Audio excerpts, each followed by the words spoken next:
Okay. Gentlemen, welcome. Thank you so much for joining me. Everyone, this is a virtual visit with Bergesio Collezione, which is Mauro here in the top corner of the screen. This is Mauro Bergesio, who the visionary, the one who had this idea and beautiful project vision to make some really, really special, unique wines. And down here is Daniel Ramos, the esteemed, wonderful, famous winemaker of Gredos, just west of Madrid. You guys, thank you so much for joining me today. This is awesome. It's nice to see you. Thank you. Thank you. A pleasure. Thank you, Bryan. Cool. So this is kind of how today will go. We'll talk about where you're located, where this specific wonderful place that both of these incredible wines come from. And I want to talk about the land. I want to talk about the climate, the elevation, these grapes, because these grapes are so unique and so particular and special. And then just about the whole project. And we'll taste the wines, we'll discuss how they're made, and then we'll be done. And if you, as watching, want to taste these bottles, please reach out to me because I would love to get them in your hands. These are very special. They're very small production, but in these times, I want to get these in your hands too. So I want everybody to taste and to be able to enjoy what Mauro's passion project is all about. So first of all, I want to show everybody where you're located. This is kind of a general map of Spain, and Madrid being right here in the middle of Spain, and Salamanca is this red zone just bordering Portugal. And this is a beautiful topographic map. And there's a reason I want to show this is because you can see the elevation change. You know, we see mountains and all this green up in Galicia, and the red dot symbolizes Madrid. But here is this wonderful mountain range where both Daniel, with all of his wines in Gredos, is in these mountains. And actually, Daniel, if you can help guide us through these mountains, that would help. Yeah, well, this is what we call, in the peninsula, we call it el Sistema Central. And the Sistema Central, just north of Madrid, is the part that is called Sierra de Guadarrama. Then you go a little bit west of Madrid, and that's all Gredos, no? All this famous area. This is your land right here. Yeah, that we're yelling at. And then even more west, we get to Sierra de Salamanca. Cool. Beautiful. And then it even continues. You said that mountain range continues into Portugal. Continues into Portugal, and it goes and hits straight to Dao, cool. Famous region in Portugal. Beautiful, beautiful. And so here is kind of the Salamanca zone. If you ever get the chance to be in Salamanca, it's a beautiful, beautiful town. And this Sierra de Francia mountain range is kind of that part of the the Salamanca zone. This is let me blow this up a little bit. But this kind of dives into the wine region of Sierra de Salamanca. And and Mauro, am I correct? Miranda del Castañar, right here. Correct. I have the vineyard in Miranda del Castañar, where we can find the Rufete and Calabres. These native grapes. Yeah, and I want to show, we can kind of go back to this. In fact, we will. But this, I suppose I can introduce you both as, you know, when first Bon Vivant started working with Mauro, we found that vineyard, that little vineyard plot is one of the most beautiful pieces of land that I've ever stepped foot in that grows grapes. It is so special and so particular, and it grows this wild, beautiful grape called Rufete. And Rufete is kind of what the first wine that we'll talk about, but then you also have grapes in there growing. There's Rufete Blanco and there's Calabrese, which is the mountain Grenache or Garnacha, which is in the second wine. All coming from this 1 hectare plot that is not, it was planted when? How old is the vine? Our centenary vines. One century wine. 1920. 1920. This year, this is going to be a special year. You should make a fiesta. Yeah, you should make a fiesta. I want to come party. So in this area, you know, we're in these high, crazy mountains, because the altitude is 750 meters. Exactly, 750 meters. Now, and Danielle, you work in Gredos with Garnacha from Gredos area. Yeah. Tell me, like, what is the difference between the mountains of Gredos and the mountains of Salamanca? Well, they're quite similar in soil aspects. Okay. On top of all, because we've got granitic sandy soil, and we've got some places that just ridges of schist get into this granite. Okay. And they are both made. They were both formed in the same way geologically. No. Cool. Yeah. Yeah. But there's something very different one from the other, and that it's on top of all, first of all, I have to say the exposure to the meseta. The meseta is this high altitude plain that we've got in Spain. So Sierra de Salamanca is totally exposed to that. And then it's like a depression, no? Yeah. And then yeah. comes the mountain. And Gredos is like, it's also a depression, but it isn't just as exposed. And we've got a more continental, dry climate coming from Avila than from Salamanca and Portugal. So in Sierra de Salamanca, you've got much more rainfall and milder temperatures over there. So it's much cooler. It's a much cooler climate while being up in the mountains. I see.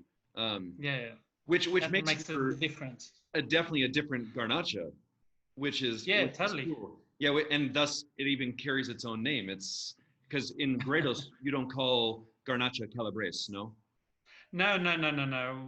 We've got some other names. Some people call it Aragonés, but Garnacha is always Garnacha. Aragonés because of its origin, on top of all. Okay.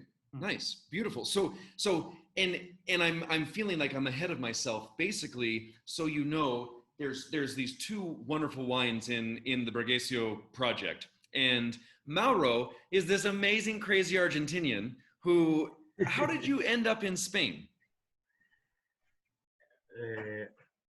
Why? Why? How? Why? Well, I would like to have a world to know new people, and well, new experience, open my mind. Well, when I went to Italy, and then when I arrived to Spain, this is the country. That was the place. This is the country of the happiness. Beautiful. No doubt. I love it. And Danielle, are you from Spain? Well, I'm from the world. No, you're from the world. You're a world man. I was born in Australia. I was born in Wollongong. Cool. And then, my both parents are Spaniards, and we came back when I was 10 years old, and then we settled here in this area where I'm living right now. So very cool. Yeah, very but cool. It is true what Mauro says, that Spain. Well, we always say that Spain is different, no, and it is in all senses, and it's a great place to live, to eat, and to drink. Absolutely. I love hanging out with these two guys. Is always a fun time. They're really, really good times. I love to continue living here in Spain. It's my. And Mauro, your project really continues to grow. You're always looking for new vineyards, new sites that have the most incredible grapes growing, and you want to turn that into wine. You want to have, make that an enjoyable experience that someone can have in the glass. And I think that's amazing. It's really inspiring because, Mauro, you don't make wine yourself. you work with wonderful winemakers like Daniel Yeah. to create what's in the bottle, correct? Exactly. Bueno, we look nice people, nice friends that they are specialists in his material. As Daniel is he controls very well the Grenache. So when I found the Calabres, the best person to produce wine to understand, because Rufete is not the same Calabres. Calabres is not the same with Tempranillo. Right. It's really different. Some people don't know how to produce a Calabres. Yeah. But well, in this case, Daniel is the perfect person to interpret, understand very well the Grenache. Calabrese. Yeah. And what about the Rufete, the Rufian? Who do you work with that wine? Well, I started first with Ismael Gonzalo. Right. From 2012. Okay. And then the vintage 16. This current vintage, yes. Exactly. We work with another friend, Ramiro Carvajo. He worked for great wineries as Daniel, and a good enologist, a good friend too. Great. We have a nice relation.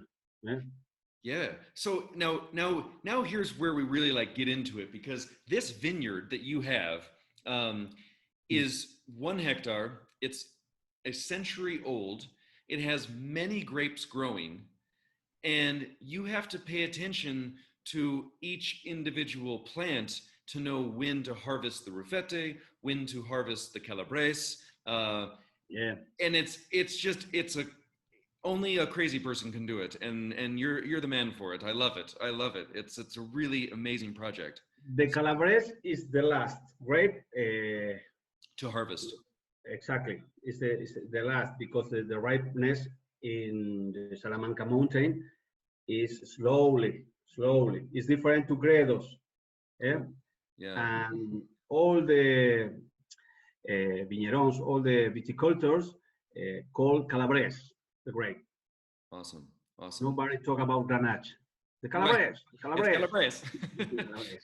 Well, and so actually, tell me about your farming philosophy. What is important to you?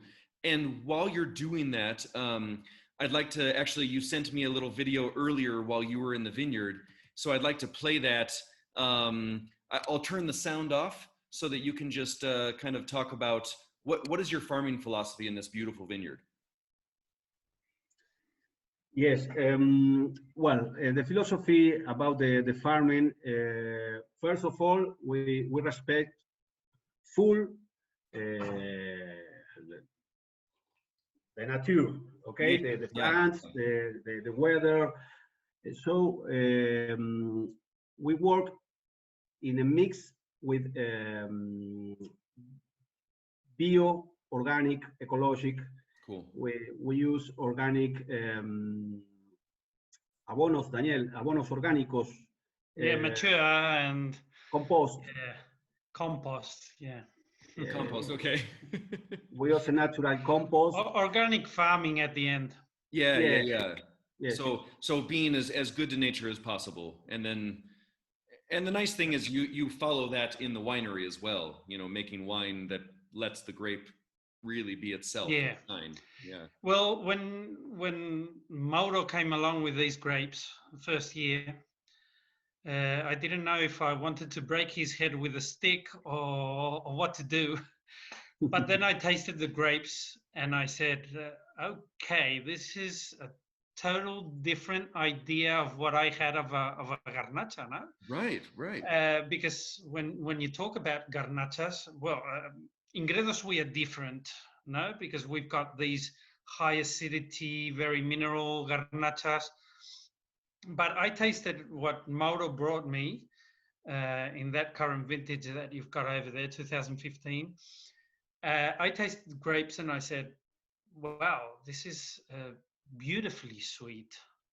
This is elegant. This is telling me, this is yelling at me, be polite. So Cool. that's what we did.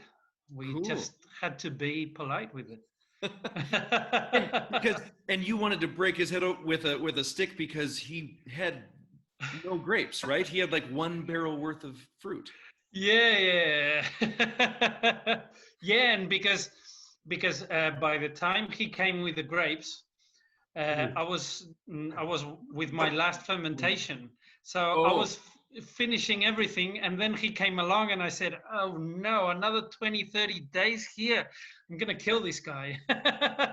for 1 barrel. For 1 barrel. Yeah. But it was worth. It was really worth. Yeah. Well, I'm so glad you did, because yeah, I agree. It's a special wine. Well, let's talk about these wines. So first of all, the grape Rufete. Mauro, from what we know, Jancis Robinson did some studies, and this sounds like it's basically in lineage with Alsatian Pinot Noir. Exactly. Wow. Well,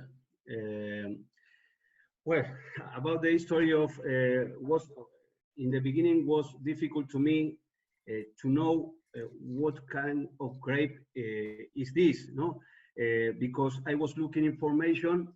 It was the name was Pinot Aigret. Pinot Aigret. Pinot Aigret. Well, now we have a lot of information about Rufete some years ago, some years later, and the conclusion, well, we have the visit of François Chevalier from Burgundy, from Domaine Litsanchor. He was really curious about the Rufete. The conclusion is the Rufete grape is a mutation of Alsatian Pinot Noir. Cool. Older than Burgundy Pinot Noir. Older than Burgundy. Yeah. And I think it's really interesting, because when you told me that, and maybe it's in my head because we have the power of suggestion, but I know that the link with Pinot Noir was there, but Alsatian Pinot Noir makes my brain go in a different direction with this wine. And it makes more sense to me than Burgundy. It makes more sense that other Pinot Noir that I think is beautiful and elegant and pretty. You are talking about the style of the wine, maybe. Yeah. Well, because in my head, always I am thinking in Burgundy, always. I never was thinking about Alsacia to produce a red wine, but this is the history. No, do you like it? So I love this wine. So before I dive into what's in my mind right now, how is this made? So you bring in the grapes. Do they stay with the skins? Is it how do you vinify? Daniel, oh. You. Well, I didn't make actually the Rufian, so I don't really know. We should ask Monsieur Carvajo. But well, yeah, the skin maceration, as far as I know, and it's got like really gentle too. No, at the end with these type of grape varieties, that so gentle from the even from the vineyard. No, yeah, you've got to be gentle too. If you are a little bit too rough, then suddenly you modify all the quality of the grape. No, right. So it was. It's very easy to do if you have the scent of what the grape is telling you. No, and that's the great work of Roberto there in that wine. And is this does it ferment in oak, or does it ferment in a stainless steel? No. Well, yes, in this case, ferment in inox tank. In stainless steel. Okay. Stainless steel tank. Okay. Cool. And then finish the malolactic into the barrel. We don't want to use more oak. Preference used oak, maybe a little touch of new oak. Okay. But we are looking for the terroir. We are looking for the landscape. And are these oak barrels 225 liter barrique, or are they big, or? the vats, the The vessels, size, yeah, the barrels, the wood. the barrels. Well, we have 500 liters, Okay. 700 liters, Okay, cool. Burgundy barrels. Great, great. Yeah. This wine for me is it's a wine that makes you stop. You know, it's really easy to kind of keep moving forward, and we drink and we drink and we drink. Yes. And then Drink Cabernet. yeah, and especially when it comes to Spanish wine, it's easy to think, oh, a red Spanish wine, it's big, it's bold. And then this hits your palate or this hits your nose, and you go, wait, hold on. I need to stop and pay attention. I need to kind of listen to what's happening in the glass. Kind of like what you were saying, Danielle, about listening to the fruit, what it tells you. Yeah.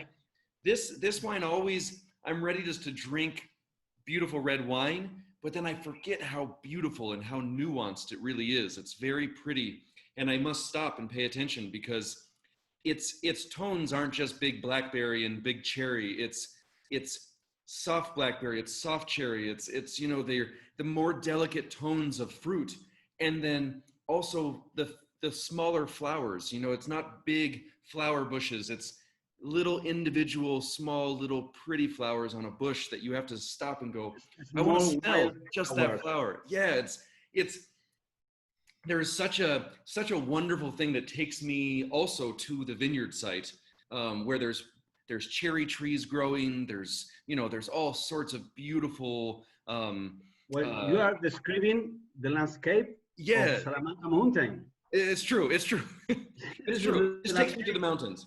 Small white flowers, cherry tree. Yes. And on the Well, palate, it's the basis of terroir. Yeah, it really is. It's the basis of terroir. No, when you can just focus a view of where the vineyard was. No. And it does. Where the grapes were, where they grew up. It's so pretty. And honestly, on my palate, it's long in the mouth. It goes forever, but it just kind of, its acidity is balanced. Its tannins are balanced, but all of it is not light. It's not small. All of it has its own presence in the wine. I don't know how to describe that better, but it's a really well built wine and beautiful. And remind me, what is Rufian? What is Rufian about? The name. What is Rufian? The name? Yeah. It's a game of words. Rufian, Rufete. Rufete, Rufian. It's really easy to call Rufian. Hey, we have to have the Rufian. We are talking about the grape. Right. But well, this is more difficult to me explain because in Salamanca, in Tormes, there is a person in a book for child. It's Lazarillo de Tormes. Okay. Lazarillo de Tormes is a child really, como dices, pícaro, really Rufian. It's a child Rufian, really sympathetic. Little gambler. A gambler, kind of like a rascal, kind of. Yeah. But a survivor. Yeah. A survivor. Okay. Yes, you have a film about that. Well, this is the Rufian de Tormes, the Lazarillo de Tormes. That wine is so serious. It's so pretty and beautiful, and I'm so happy it's open because tonight's dinner gets these wines. So let's move to the Alegal. So now this is Calabrese. Calabrese, we've been saying a lot, but that is synonymous with Garnacha. But this is Garnacha from the mountains of Salamanca. And the name Calabrese, where does the name come from? Yes, from the mission, the Catholic mission from Calabria, when they visit Salamanca, because Salamanca was practically the first university, cathedral university. Okay. So the people say that in that mission, they plant Calabres. Maybe we don't know exactly, but this is the history. But that's kind of the background of the name Calabres. That makes sense. And yes. So this fruit came in, Danielle, and was put into your hands, and you're tired, exhausted. This is 2015. Yeah. And what did you do with it? How did you deal with this? Well, I tried to be as sweet as I could, no? But I wanted all that expression to come out of the grape, no? Yeah. First of all, it's a garnacha, so it's got to be aromatic. But you can see how those aromatics can change in Calabrese. Right. So the fruit is very gentle, but it's very fresh. No, it isn't a plummy garnacha at all. Mm-hmm. It's very fresh and on with all the spices and all the bush herbs and everything that surrounds the vineyard. No, so if you want to express that, you've got to be really very gentle and make a really slow fermentation. Okay. Skin contact, of course, very exposed to air, because something that I don't like at all is wines to disappear half an hour after opening the bottle. Okay, yeah. So you can keep this bottle open for a couple of days, that it will be perfect, no? Right. So was that in tank, or what? So what did you keep for fermentation? It's in an open bucket. Just a plastic bucket, like kind of plastic vat, yeah. And we just made pillage every day, and we stomped over it, 100% destemmed, and crushed. Cool. Because garnacha is pretty aromatic, so if you put a little bit of carbonic maceration in it, it will be overloaded of aromas, no? And it will be too explosive for me. So too much. I wanted something serious. I wanted all the expression of the surroundings to come along, all the terroir to come along. And that's why we worked in that way. And then I said, all right, Mauro, let's look for a used barrel, because we only have 225 liters, man.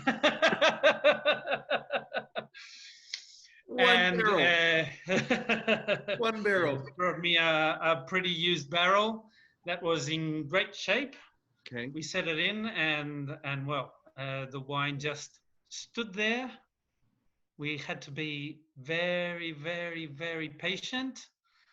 And after 15 months, it came along. This wine came along. And that's the only moment that we put a little bit of sulfites in it. Okay. And we bottled it. Wow. 300 bottles. 300 bottles, yeah. One barrel. I'm not sure if you're all paying attention to this, there's 300 bottles of this made, and I'm willing to get samples to you to try this, to see if it makes sense for you. It's crazy, I know, but I think that this wine is so very special. And in 2016, they made double. So we were crazy. We were crazy. Yeah, you went crazy, and there's 600 bottles next year. I think in total, in all the Salamanca mountain, maybe we have 10 barrels of Calabrese. Really? Maximum. It's tiny. Yes. Tiny. Yeah. Totally. It's really symbolic.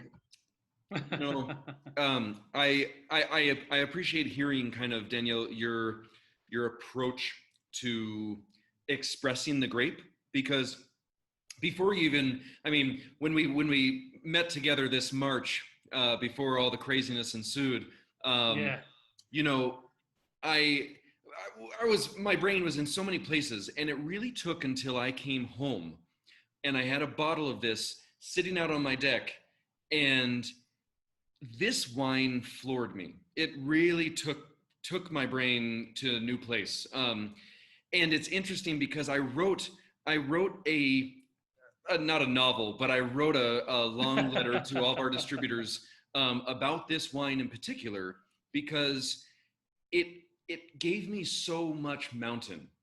I feel like this is such perfect example of mountain wine in high elevation Spain, where it sees the sun, but it also sees the influence of the ground that's all wrapped around it, of the berries and the wildlife, and everything is encapsulated in this glass. You did such a perfect job of capturing this soil and this land and this place, this very specific, wonderful place. And Yeah. I'm floored by it. It's so full of mountain air, while it's full of like mountain sun, and it's full of mountain berries, and it's full of mountain brush, you know, that Yeah. undergrowth. And I something that I love, and I think that makes a wine unique, is terroir. Yeah, yeah. And as I told you before, when I tasted those grapes, I felt the terroir.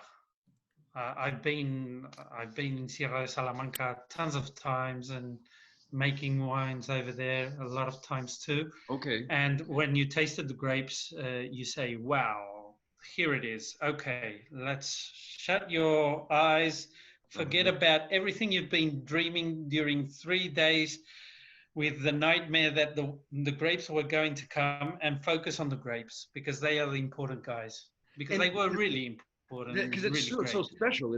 I mean, what is the alcohol degree that you're looking at here? We're talking about a little over 12 and a half, close to 13 degrees, yeah. Which is crazy. I mean, Garnacha, if this wine happens to say over 14%, I don't know why. Me neither. Yeah, no, we're on recording. This is bad. But this is such a low alcohol Garnacha. It's so unique. It's so special. And actually, I realized I wanted to share my screen once again, unless I already closed out of that. Did I? Oh, no, I didn't. Oh, here it is. Hold on. There we go. So this is the vineyard that has both Rufete and the Calabrese. There's Mauro being all happy. And this is the Calabrese, correct? Yes. It's beautiful. It's absolutely beautiful. That looks like that's about ready to harvest right there, I would imagine. Mm-hmm. Yeah, you can see how yellow the stems are, you know. Oh, right, and, right. Yeah, and you can see everything is lignified, and the beautiful. The leaves are turning already red. No, they are. Yeah, it's gorgeous. Yeah, it's really. I mean, this vineyard site is beyond special, and really, what I think is so amazing about both of these wines is it truly like these are from the same vineyard. These two wines are from the same place, and you've accomplished such terroir, such sense of place, but also being true to the grape, which I think is wildly cool in this world of being as clean and natural as possible in winemaking. There's nothing that bugs me more than tasting natural wine that tastes like every other natural wine and that has no sense of place, no sense of terroir, and no sense of grape. And you know, these are beautiful expressions, and I thank you both for what you do and for bringing these bottles so that we can import them. I'm absolutely honored to have these in our portfolio here in the States. And yeah, any other last words or? Thank you. It's my honor too. For me, it's okay. It's great. You are great friends, great people. I have a philosophy. All my partners, all my distributors, all my clients should be my friends. 100%. Life is way too short to work only without. One option. And on top of all, if anyone has got the opportunity, well, after all this pandemic stuff and everything that is happening, please come around, visit us, and just feel it by yourself, because it's unique. It is unique. And it's, well, we're privileged to be suffering this stuff. It's so true. It's so true. That's awesome. And we are having a nice feedback about the people. Well, I went to the bank. The bank is relevant to be a friend of the manager of the bank. Yeah. Yes, it's necessary. Very good to be friends. I gave a bottle. This is for you. Please drink with your woman in your family. Some day later, I came to the bank. Oh, Mauro, beautiful wine. My woman loved it, the wine. Was fantastic. Like, yeah, beautiful. yeah. Okay, I need a credit back now. I have a new vineyard I want to buy. Yeah. Oh, that's awesome. That's awesome. Well, guys, thank you so much. It was so great to see you, and try these wines. Find them out. So take care. Enjoy. Take care. Bless you. Thank you. Bye. Look at this. Oh my God. Beautiful, huh?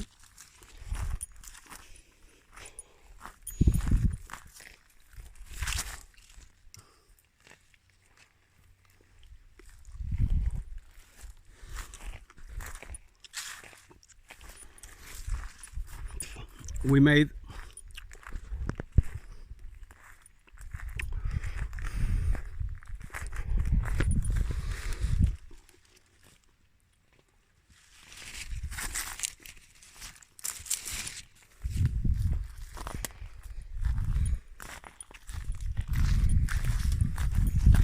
more white Rufete.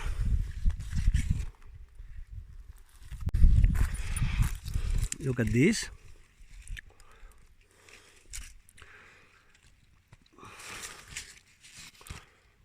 This is the Calabrese. Okay, Calabrese. It's not too big, and the Calabrese need more time to ripe.